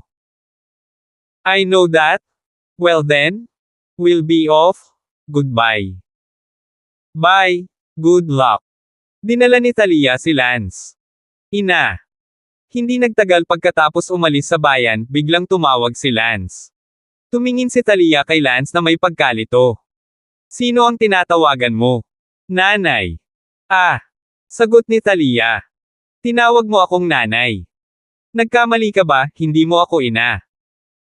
Namula si Talia, ngunit biglang nagulat si Talia at naging abala, Lance, nakakapagsalita ka talaga. Nanay. Stop calling me mother. I'm not your mother, call me sister. Ate. Oo, ate. Wow. Naiintindihan mo ako, napakabuti. Ate, ate, ate. Sige, sige. Huwag kang sumigaw ng walang katapusan kapag pinuri ka, sa katunayan hindi pa rin malinaw kung mas matanda ako sa iyo. Nagpout si Talia. Ate. Masayang hinawakan ni Lance ang kamay ni Talia.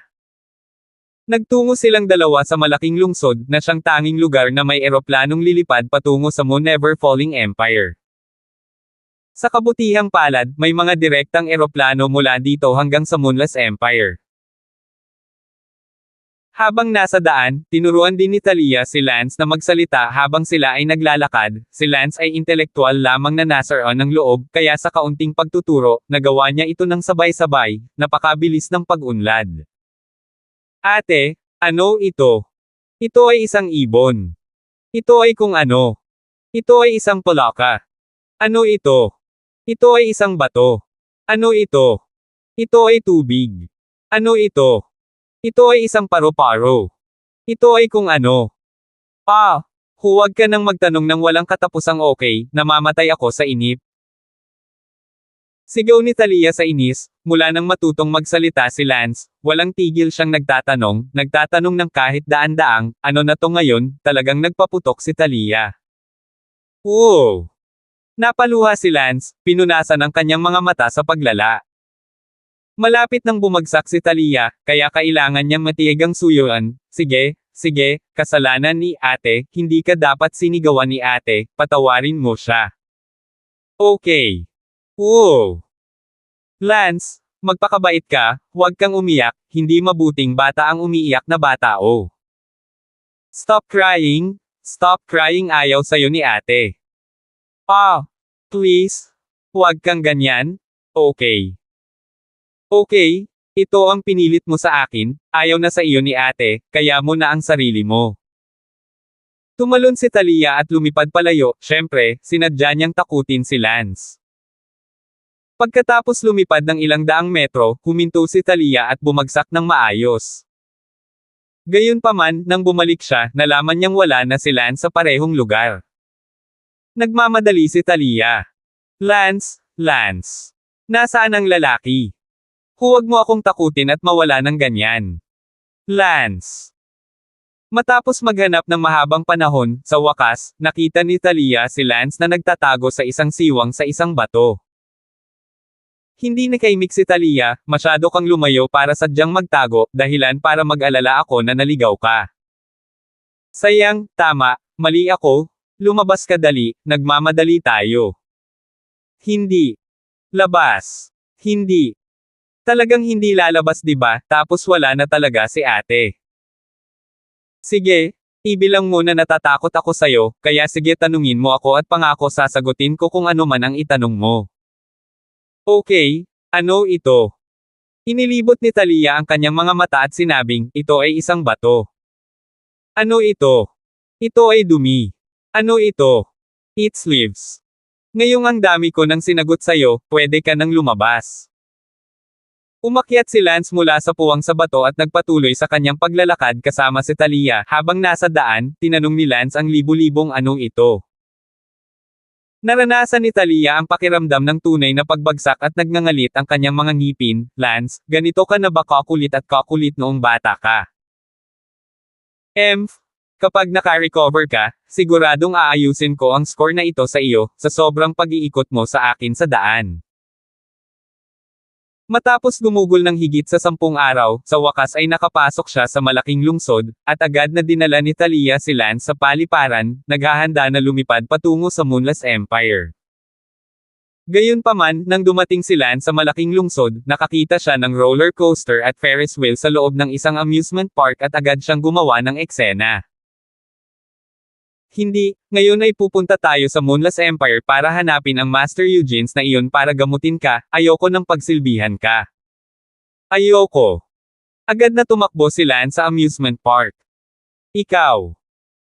Galit na galit si Talia, ngunit wala siyang magawa, kapag hindi siya sumunod sa gusto ni Lance, magtatago siya para hindi mo siya mahanap, at si Talia ay pinahirapan niya sa paglalakbay na ito. Kalimutan mo na ito, hindi naman ganoon kalala ang panahon. Ate, laruin mo naman ako. Walang oras, mag-isa ka kung gusto mong maglaro. Oo. Sige. Sige. Paglaruan kita, hindi talaga kita matiis.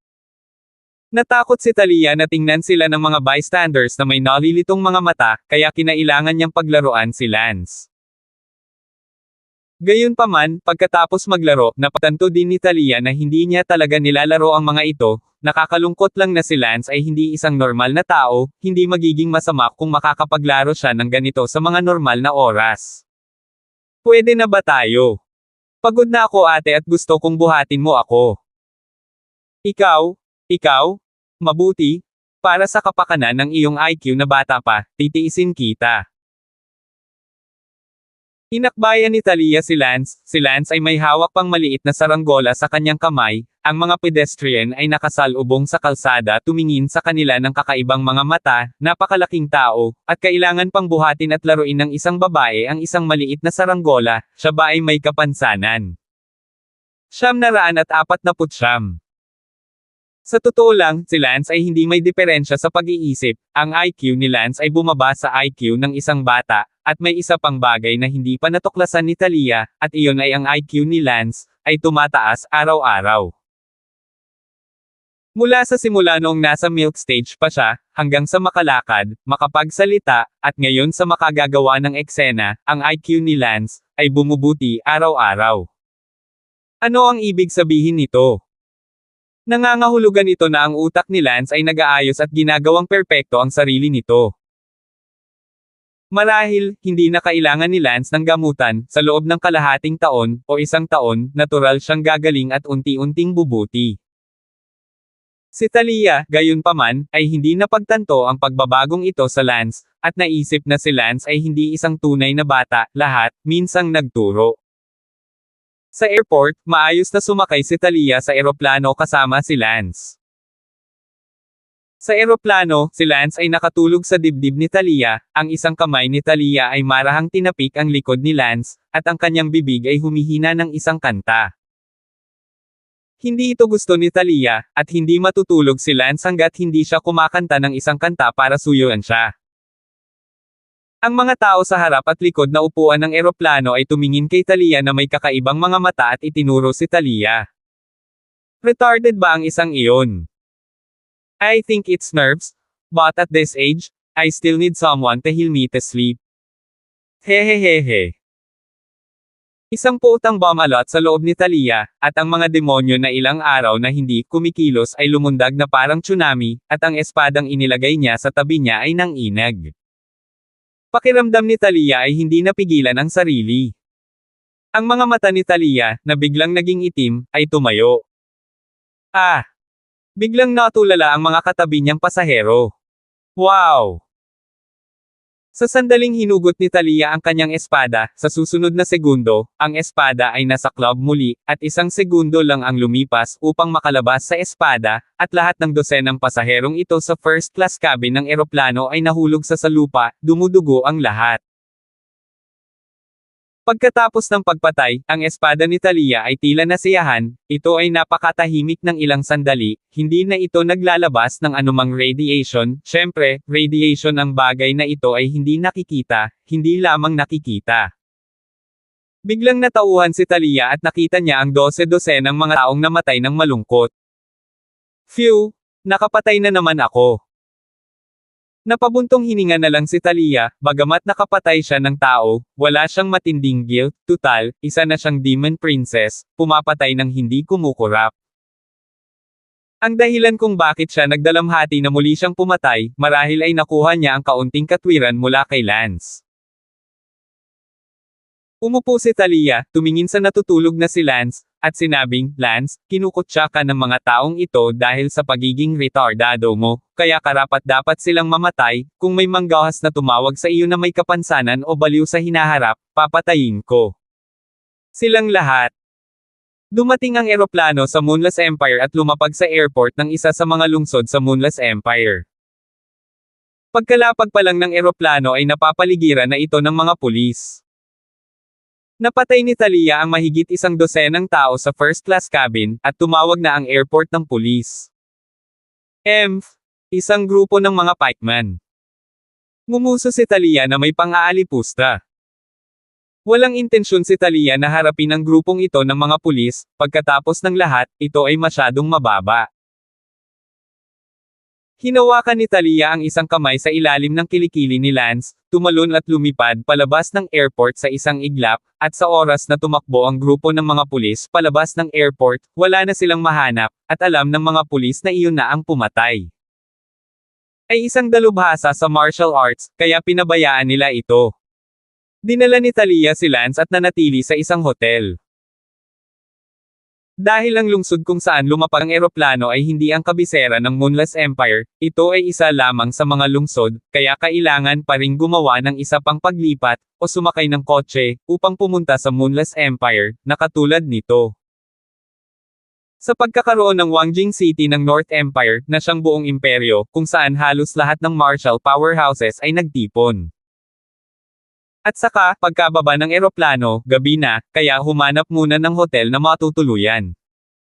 Sa luxury hotel room. Munting courtier, maliligo muna si ate, maglalaro ka mag-isa. Sabi ni Talia. Umiling si Lance at sinabing, hindi, gustong maligo ni Little Cincinnati kasama si sister. Lance, napakalaki mo na, kailangan mong maging walang hiya. Umirap si Talia. Wow! Wow! Wow! Muling umiyak si Lance. Si Talia ay malapit nang bumagsak. Sige, nangako lang si ate sa iyo, kaya huwag kang magmadaling maghubad ng damit mo. Walang choice si Talia kundi aliwin ang sarili, walang konsepto si Lance tungkol sa mga lalaki at babae ngayon, kahit na sila ay nag-shower ng magkasama. Ito ay wala. Agad na pumasok si Lance sa banyo, tinapos muna ni Talia na paliguan si Lance, pagkatapos ay sinabing, sige, tapos ka ng maligo, maaari ka nang lumabas. Si Lance ay hindi gumawa ng eksena ngayon, lumabas siya pagkatapos maghugas, at saka lang gumaan ang loob ni Talia, isinara ang pinto ng banyo, makakaligo na siya ng mabuti. Makalipas ang kalahating oras, lumabas si Talia sa banyo at nakitang may hawak na maliit na kutsilyo si Lance sa kanyang kamay, ang mga mata ni Lance ay tumingin sa mga ubas sa mesa ng silid ng hotel, ang kanyang kamay ay naghagis, at sa sumunod na segundo, isa sa ang mga ubas sa mesa, ay nahati sa dalawa ng kutsilyo sa kamay ni Lance. Kapareho ito ng heaven-breaking knife ng mercenaryong regimentong pinuno ng haring iyon noong siya ay nasa kagubatan ng 10,000 hayop. Wow! Nagulat si Talia at abala sa pagtatanong, paano mo nagawa iyon, munting ministro? Hoy ate, tapos ka na maglaba, bilasan mo magbihis, little minister. Inilibot ni Talia ang kanyang mga mata, hindi mo ito masusuot sa iyong sarili. Maamo ang mga kamay ni sister, gusto ni little minister si sister na tulungan akong magbihis. Ikaw, ha? Napabuntong hininga si Talia, walang magawang binihisan si Lance, gayunpaman, ang katawan ni Lance, nakita na niya ang lahat, at wala na siyang pakialam sa kahit ano. Pagkatapos magbihis, sinabi ni Talia, munting ministro, tinapon mo lang ang ubas na iyan, maaari mo bang bigyan ang kapatid na babae ng halimbawa ng isa pang guro? Fine. Binawi ni Lance ang kutsilyo at tumayo ng ilang metro ang layo. Sinadya ni Talia na kumuha ng walnut at inilagay ito sa mesa. Inihagis ang kutsilyo sa kamay ni Lance. Biglang naramdaman ni Talia na ang maliit na kutsilyo ni Lance ay talagang may malakas at walang katulad na momentum, at sa isang kisap mata, hinati nito sa kalahati ang walnut na iyon. Wow! How is that possible? That's too fast. And, most importantly, there's a sure kill momentum in it. Hindi ba intelektual ka na degraded? How can you still be able to achieve such profound sword skills? It's still isang maliit na kutsilyo. Gulat na sabi ni Talia, bagaman maaari ding gumamit si Talia ng isang maliit na kutsilyo upang hatiin ang isang walnut, ilang metro ang layo sa kalahati, gayunpaman, si Talia na hinati ito sa kalahati ay hiniram mula sa kanyang espada o pamamaraan ng kutsilyo, mayroong walang dapat kill na uri ng momentum sa loob, ngunit ang ibinato ni Lance, mayroong isang kailangang patay na uri ng momentum sa loob, ang tinatawag na must kill ay isang strike, bago lumabas ang kutsilyo, ito ay natama na sa idea.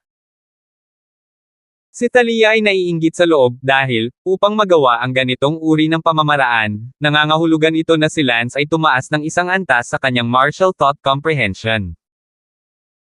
Ang must kill, momentum na ito na naramdaman ni Talia sa ilang mga ipinakita ng kanyang mga elder sa Ancestor Realm ng Demon Sect na tanging ang Ancestor Realm powerhouses lang ang nakakaintindi sa level na ito ng martial thoughts. 950.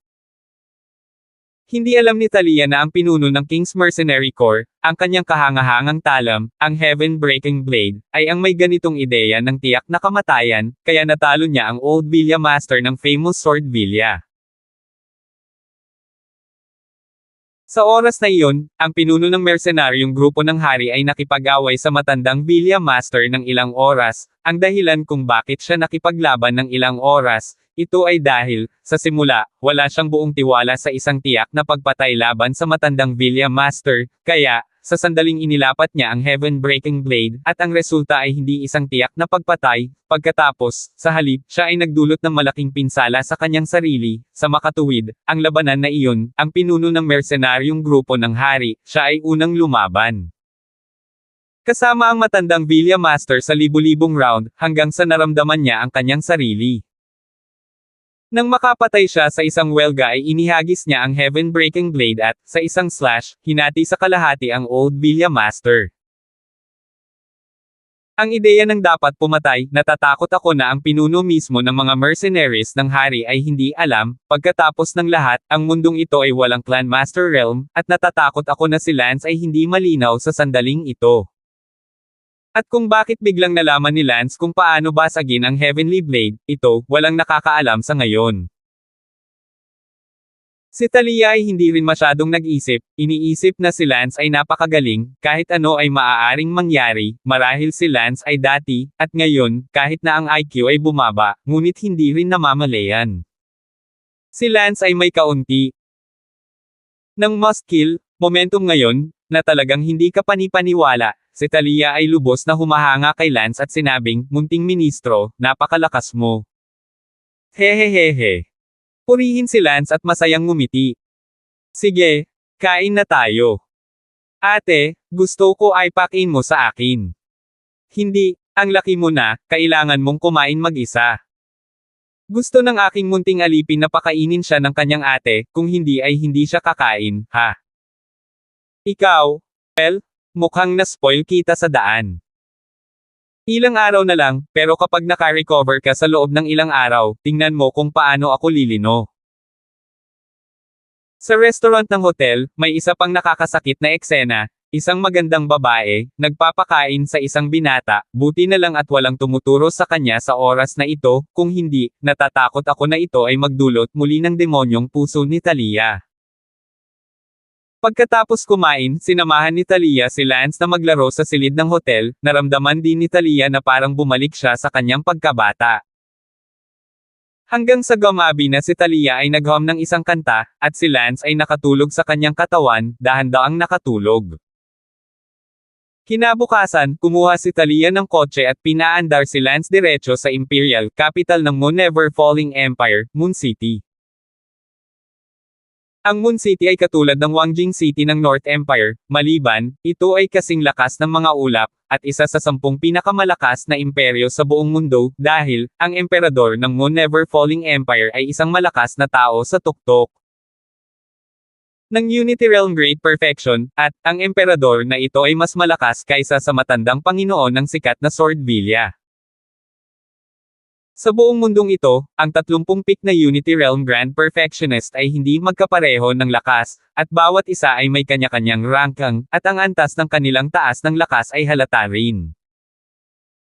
Itong Supreme Emperor of Moon City ay nasa ika-9 na ranggo sa 30 pick Unity Realm Great Perfection sa mundo. Sa makatuwid, ang Moon Immortal Empire ay isa sa 10 pinakamalakas na imperyo sa mundo, at ang kanyang martial skill ng katanyagan, ang 9 Revolutions Returning Gun, ay may napakalalim na pag-unawa sa martial Dao. Ngunit naintindihan man niya o hindi ang kaunti ng ideya ng dapat pumatay, iyon ay hindi alam. Ito, si Talia ay labis na nagulat nang makita si Lance na naglalaro ng kutsilyo kagabi, ngunit iyon ay, ang ideya ng tiyak na kamatayan, bagaman, kaunti lang. Ang pinuno ng mercenaryong grupo ng hari, ang kanyang heaven-breaking knife, ay nagtataglay lamang ng kaunting must-kill intent, kung hindi, paano siya nakipag-away sa matandang basalyo sa loob ng ilang oras bago siya kumpiyansa sa isang kailangang kill. Si Talia ay walang katulad na tiwala na kapag gumaling si Lance, tiyak na siya ay magiging mas malakas. Pagtaas, ang ideya ng tiyak na kamatayan ay hindi isang bagay na kayang unawain ng isang ordinaryong tao, at bukod pa, hindi pa siya nakakatuntong sa kaharian ng isang master. Hello? Dito ba nakatira si Master Eugenes? Dumating si Talia sa labas ng isang marangyang mansyon. Sino ka? Nandito ako para makiusap kay Master Eugenes na gamutin ang kapatid ko, tulungan mo akong ipaalam. Ang janitor na iyon, nang makitang napakaganda ni Talia, kaya hindi niya matiis na tumanggi, kaya't sinabi niya, kung gayon, maghintay sandali, papasok ako at magsusumbong para sa iyo. Maya-maya ay lumabas na ang janitor na iyon, may fingerprint siya sa mukha, tinakpan niya ang fingerprint niya at sinabing, paumanhin, hindi available si Master Eugenes, ang daming manggagamot, kung lalapitin siya ng lahat, hindi ba abala hanggang kamatayan, bukod pa, sa kanyang katayuan, tanging ang maharlikang pamilya ng Moonless Empire ang kwalipikadong magpagaling sa kanya, hindi banggitin na ikaw, isang dayuhan. Iyon ba ang sinabi niya? Oo, hindi pa ako lumalaban, babae, kaya umalis ka na. Pero, natatakot ako na siya lang ang makakapagpagaling sa sakit ng kapatid ko. Paano ba yon? Ang daming manggagamot sa mundo. Hindi mo naiintindihan, ang IQ ng kapatid ko ay mababa, kinasasangkutan ng utak, at ang sariling lakas ng aking kapatid ay hindi mahina, kaya dapat itong may mga kasanayan sa isang 15th-grade healer, at isang manggagamot na dalubhasa sa direksyon ng mga mahihirap na sakit. Sa buong mundo, bagamat maraming 15th-grade healers, ngunit, karamihan sa kanila ay gagamutin lamang ng mga sugat sa labanan, at marami sa kanila ang hindi magagamot sa mga mahihirap na sakit sa gilid. Nahirapan akong dumating sa Moonless Empire, kaya tulungan mo akong makausap muli si Eugenes. Umalis ka na, huwag mong sayangin ang iyong lakas, hindi maaaring gamutin ni Master Eugenes ang iyong kapatid, ano ang pagkasira ng katalinuhan, hindi ba't ito ay may kapansanan at kulang sa pag-unlad, sinusubukan mo bang iangat ang ulo ni Master Eugenes at gumawa ng mga tao? Pagtawanan siya sa paggagamot sa mga taong may kapansanan sa kalusugan. Naiinip na sabi ng janitor, dahilan para mapasample siya. Swoosh! Isang malamig na ilaw ang kumislap at isang ulo ng tao ang bumagsak sa lupa. Madilim ang mga mata ni Talia, nakatayo doon na parang demonyong Diyos. Sabi ko, papatayin ko ang sinumang maglakas loob na tawagin siyang retard. Ate, takot na takot ang munting ministro, ate, ano ang nangyayari sa iyo? Ang mga salita ni Lance ay biglang humila kay Talia mula sa kanyang hindi makontrol na estado at nagpatahimik sa kanyang isip. Tumingin si Talia sa ulo sa ilalim ng kanyang mga paa at sinabi, munting ministro, siya ang naghahanap ng kamatayan, huwag kang matakot, sumama ka sa akin para hanapin si Ogans, kung hindi kanya pagalingin, o kaya, hindi ka pagalingin, pagkatapos ay papatayin ko siya. Ate, ayoko gumaling, natatakot ako na kapag gumaling ako, hindi ako gusto ng ate ko. Hindi gumaling, basta't patayin mo ang mga walang kwentang babaeng iyon at mangakong mamahalin mo lang ako habang buhay, si ate ang laging kasama mo. Sino ang hahayaan ni sister na pumatay kay Little Minister? Maiintindihan mo kapag gumaling ka na. Bakit mo sila pinatay? Dahil hindi ka nila deserve. Oh, paano naman mga ate? Kalokohan, syempre, karapat dapat sa'yo si ate, sa mundong ito, si ate lang ang karapat dapat sa'yo, mag-isa ka lang ate. Pagkatapos gumaling ang sakit ng Little Minister, papatayin ko sila at makakasama ko ang aking kapatid magpakailanman. Forget what they doing, keep on doing that.